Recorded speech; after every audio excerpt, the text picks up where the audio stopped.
नमस्कार नोंथांमोनखौ आंनि गोसो गोरबोजों बरायनानै लाग्रोनाय थाबाय।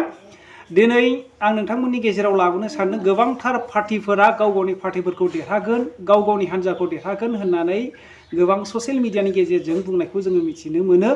आरो दानो जोङो थांनाय समाव 10 बोसोर देरहानानै थांनाय नब सरनिया बिथाङाबो माब्लाबाबो जेननायखौ लायाखै। बिथाङा एसे मार्जिन भटब्लाबो एसे बुरजासिनब्लाबो बिथाङा मुस्लिमनिफ्राय 30% भट आरो गोबां जनगोष्ठीनिफ्राय भट मोननानै बिथाङा दाबो देरहागोन बेखौ बिथाङा दाबि दैखाङो आरो बुङो।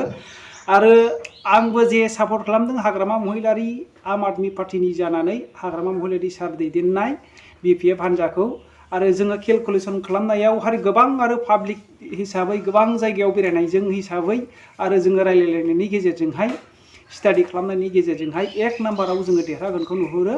हाग्रामा महिलारी सार दैदेननाय BPF हान्जा नांगालनि सावगारिखौ देरहागोनखौ जों नुहुरो। आरो दानो सरकाराव थानाय जे प्रमद बर' सार दैदेननाय जे बिथांनि दैदेननायखौबो बिथांमोनहा सरकाराव थानायखाय बिथांमोनाबो हास्थायो बिथांमोनाबो देरहागोन होननानै।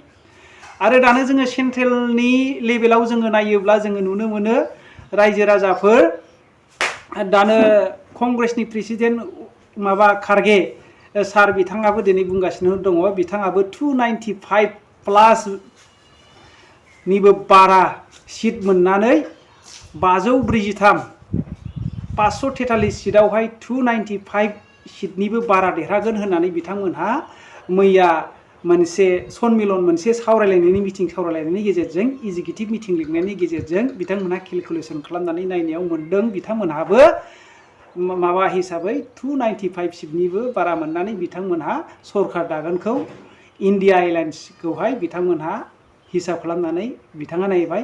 आरो बेबायदिनो गोबांथार बेबायदिनो ससियेल मिडियायावहाय आस्टेकआव जोङो नुनो मोनो 300निबो बारा जे सीट लानानै BJP हान्जायाबो NDA जोंनि मानगोनां PM नरेन्द्र मदि बिथां दैदेननाय हान्जाफ्राबो सरकार दाफिनखौ होनो। नाथाय रायजो राजाफोर 4 तारिखआवसो नायदो बे रिजाल्टआ गोबांथार मानसिफ्रा गाव गावनि पार्टीफोरखौ केलकुलेसन खालामनायनि गेजेरजों नायबाय। जोंनि क'क्राझाराव आङो लादोङो 1 नाम्बाराव आरो बेबायदिनो दरं उदालगुरि मोननैयावबो आङो BPF हान्जाखौ देरहागोनखौ आसा खालामो। आङो गोबांथार जायगायाव बेरायदों आरो गोबांथार जायगायावहाय बेबायदिनो आंबो केम्पिं खालामदों। बिनि थाखायनो आंबो फुरा दा आङो आम आदमी पार्टीनि जानानैब्लाबो बिथांमोनहा देरहागोन फुरा हबाव दङ, आसायाव दङ। नोंथांमोनहा बबे आसा दङ नोंथांमोनहा कमेन्ट खालामहर सोर देरहामारगोन। दिनैहाय गर्जन मोसाहारि बिथाङाबो दिनै देरहागोन। ख्रिस्टियानफोरनि भट मुस्लिमफोरनि भट गासैखौबो लानानै बिथाङा बे खेबाव बिथाङानो देरहागोन होननानै गर्जन मोसाहारि बिथाङाबो बुंदों। आरो नै नब कुमार सरनिया मा बुंदों बिथांनि माखासे भिडिअ क्लिप आरो नैबे सेन्ट्रेलनि जे कंग्रेसनि प्रेसिडेन्ट खारगे बिथाङा मा बुंदों बिथांमोननि माखासे भिडिअ क्लिपखौ खोनासंनायनि गेजेरजों नोंथांमोनहा कमेन्ट खालामहर।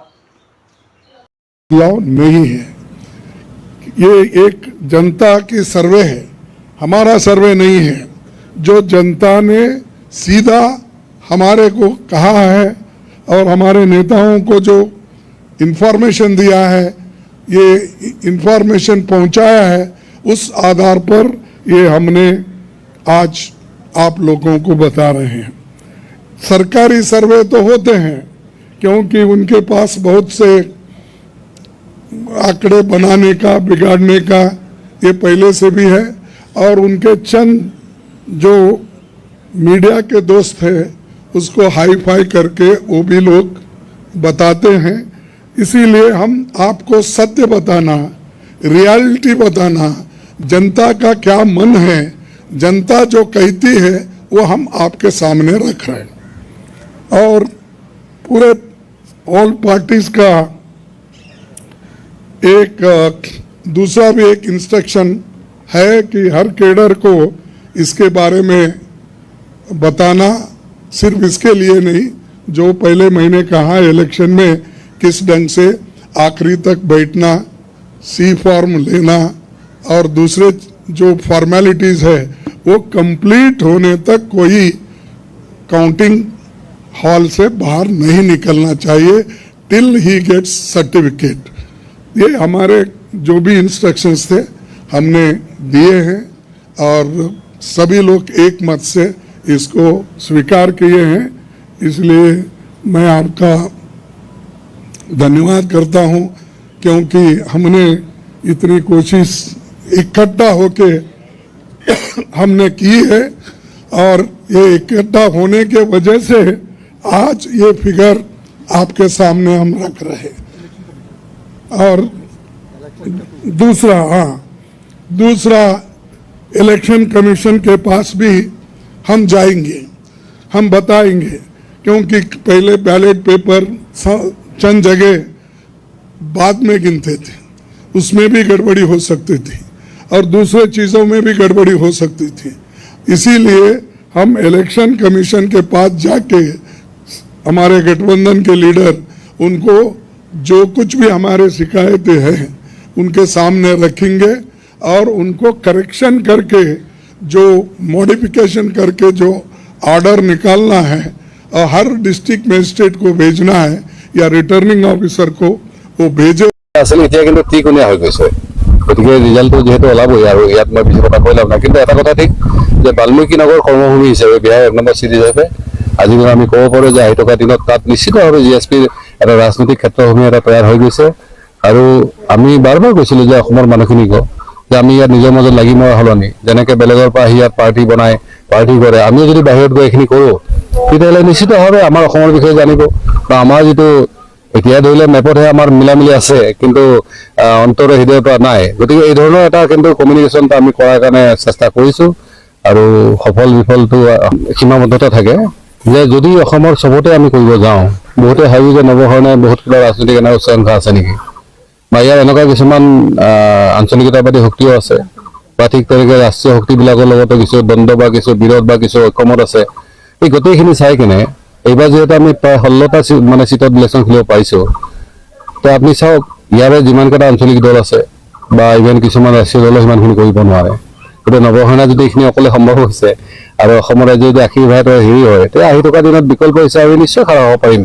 গতিকে মই ৰাজ্যক এইটোৱে আহ্বান যে ব্লেমটো নৱসেনাৰ ওচৰত নহয়, আমি নিজে ভাবি চাব লাগে যে আচলতে বিকল্প কি আছে।